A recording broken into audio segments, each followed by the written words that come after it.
guys, we are back with the new video, and in this video we will try to cover the question. We will try to solve the question. Okay, and this question is from polynomial.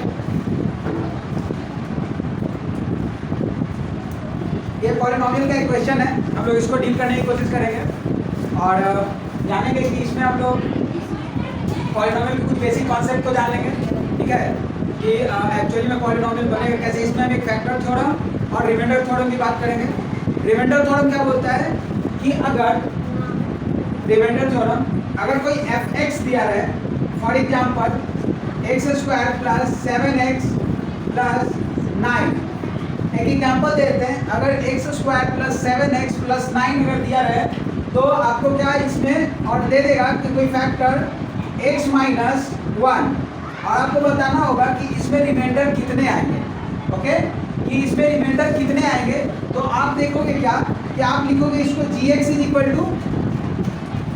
x - 1, then x - 1 = 0 और x = 1।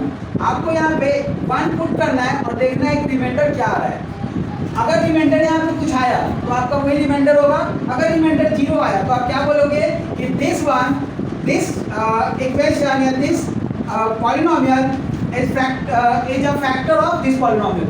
ठीक है, ये भी एक polynomial ही है। ठीक है, इसमें पॉलिनोमियल में आप बोलते हो ना linear equation, monomial, binomial, trinomial, तो ये भी एक पॉलिनोमियल है। तो आपको देखना है ये क्या बताएगा। अगर फैक्टर 0 आ जाता है, ठीक है, तो अगर ये यहाँ पे आंसर पूरा इसको सॉल्व करने के बाद 0 आ जाता है तो आप क्या बोलोगे कि gx is factor of fx। ठीक है, और अगर नहीं आता है तो वो रिमाइंडर दे देगा उसका। तो इसको हम लोग बनाते हैं। जैसे हम fx पुट करें तो यहाँ पे आप क्या रखें x = 1, यहाँ f1 पुट करना पड़ेगा। f1 पुट करेंगे तो क्या आ जाएगा 1² + 7 × 1 + 9, 1 + 7 + 9, 9 7 16 और 1 17। ये क्या दे दिया, रिमाइंडर दे दिया। तो आप बोल सकते हो कि x - 1 is not a factor of x² + 7x + 9 on the, या फिर आप दूसरे वर्ड में इन अदर वर्ड्स आप क्या बोल सकते हो, gx is not a factor of fx। why? because the remainder is not a 0, the remainder is 17। ठीक है, when it is divided by x - 1 it leaves remainder 17, and what does it mean? It means this one is not the factor of this one। okay, अब आते हैं हम लोग इस वाले question में। हम लोग सेम प्रोसीजर चलेंगे लेकिन एग्जैक्टली डिविजिबल बाय x - 1 और एक और था exactly divisible. Now let's try to solve this question.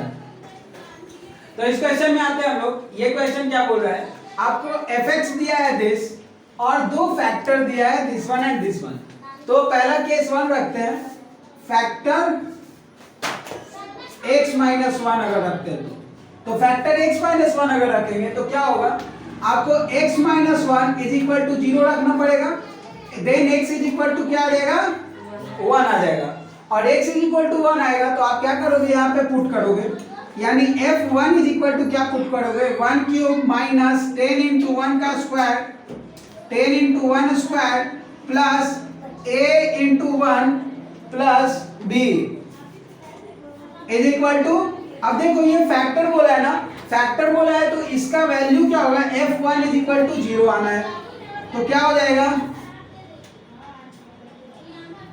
क्या हो जाएगा, f1 हो जाएगा 1 - 10 plus a plus b is equal to 0। क्या आ जाएगा 1 - 10 -9, a plus b is equal to 9। आपका एक इक्वेशन हो जाएगा, इसको कंसीडर कर लीजिए a plus b is equal to 9।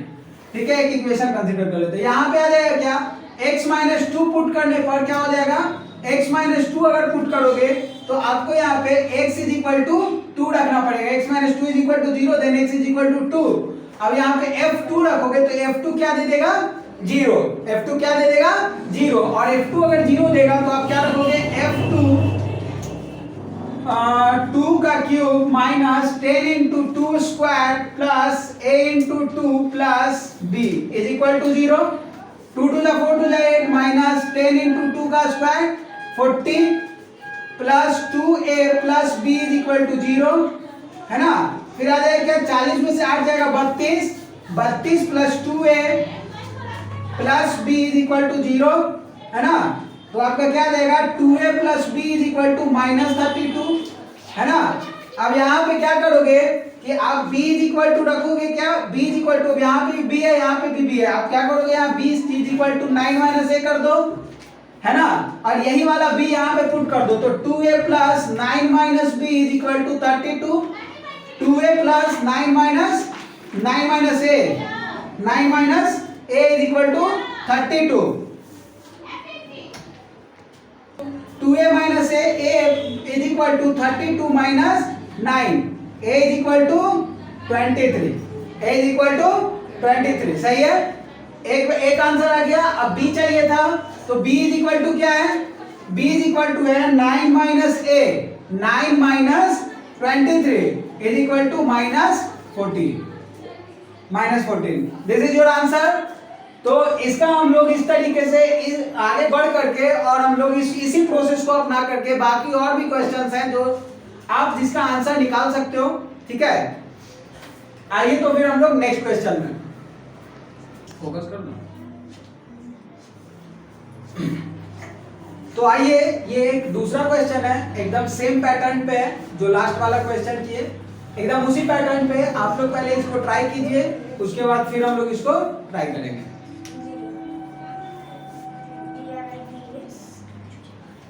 I hope कि आप लोग पॉज करके इसको थोड़ा देर ट्राई करने का कोशिश किए होंगे। अगर बन गया होगा तो ठीक, बहुत बढ़िया, आपने सीख लिया। नहीं बना है तो हम लोग इसको अभी हम इसको डील करते हैं और आगे सीखिए। देखिए, find the values of a and b so that polynomial x पे power 4 plus ax cube minus 7x square minus 8x plus b is exactly divisible by. Exactly divisible का मतलब क्या है कि रिमाइंडर को कुछ देगा नहीं, रिमाइंडर 0 होगा।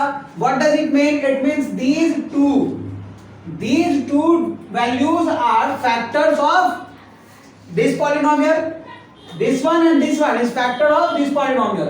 तो फिर से हम लोग एक लाइन ऐसे खींच लेते हैं, ये आसान रहेगा बनाने के लिए इसीलिए, और यहाँ पे लिख लेते हैं x plus 2 is a factor, ठीक है। तो x plus 2 is equal to 0 लिखेंगे, x बराबर -2 रखेंगे, तो fx is equal to आपको क्या दे रहा है, x to the power 4 plus ax cube minus 7x square plus 8x plus b। Okay, answer last में मिला लेंगे, ठीक है। x to the power 4 plus ax cube minus 7x square plus 8x plus b। f minus 2 is equal to minus to the power 4 plus a into minus to the power cube minus 7 into minus to the power 2 plus 8 into minus 2 plus b। और आपको मालूम है f minus 2 अगर हम रखेंगे यहाँ पे एक लाइन छूट गया, f minus 2 रखोगे तो वैल्यू क्या आना है, 0। क्यों? क्योंकि ये फैक्टर है। आई थिंक सबको समझ रहे होंगे, क्योंकि ये फैक्टर है तो हम यहाँ पे f minus 2 पुट करेंगे तो क्या आएगा, वैल्यू 0। तो ओवरऑल वैल्यू 0 आना है। तो यहाँ पे लिखेंगे क्या, -2 to the power 4 तो 16। और आपको एक बात मालूम होना चाहिए यहीं पे कि अगर हम लोग माइनस पे इवन पावर रखते हैं तो वो प्लस में हो जाता है, और माइनस पे ऑड पावर रखेंगे तो वो माइनस में ही रहेगा। तो माइनस पे इवन पावर रखते हैं तो क्या हो जाएगा, 16 plus a into 2 to the 4 to the 8। अब ये क्या है, ऑड पावर है तो -8a, तो -8a लिखते हैं, माइनस यहाँ देखिए 2 to the 4, 4 से 28, ओके। उसके बाद 8 to the 16 -16 plus b is equal to 0। आप क्या देखोगे, 16 कैंसिल, ठीक है। यहाँ 8a -28 प्लस b, तो यहाँ पे लिखेंगे b minus 8a is equal to, इधर से इधर आ जाएगा 28, तो 28, तो आप b इज इक्वल टू लिख सकते हो 28 प्लस 8b। कोई दिक्कत नहीं। अब यहां से हम लोग क्या करते हैं, इधर आ जाते हैं केस 2 में। केस 2 क्या है, अगर आपका x plus 3 है और x plus 3 is a factor, तो ये क्या दे देगा, 0, gx इज इक्वल टू 0। अगर कोई टर्म बोलता है कि फैक्टर है तो फैक्टर में रिमाइंडर क्या आएगा, 0। अगर जिसको नहीं समझ में आ रहा है वो देख ले। अगर हम 4 को 8 से डिवाइड करेंगे, 4 to the 8 क्या आया, 0। तो हम क्या बोलते हैं कि 4 इज फैक्टर ऑफ 8। आप लोग प्रीवियस क्लास में, बच्चे क्लास में पढ़े होंगे, 4 to 8 तो 8 कैंसिल, 0 आ रहा है। वैसे ही यहाँ पे देखेंगे तो x plus 3 is equal to 0. X plus 3 is equal to 0. Then x minus 3. What do you have to put? You have to put f minus 3. You have to put x is equal to minus 3. Then you know f minus 3 is equal to 0. Why? क्योंकि यहाँ पे जो है हम क्या बोले कि factor अगर होगा तो वो क्या देगा 0, यानी होल वैल्यू का पूरा टर्म 0 हो जाएगा। तो f माइनस 3 पुट करेंगे 0, तो f माइनस 3 पुट करते हैं तो क्या हो जाएगा -3 टू द पावर 4 प्लस बता आप लोग भी बोलते रहिएगा a into -3 to the power 3 minus 7 into -3 to the power 2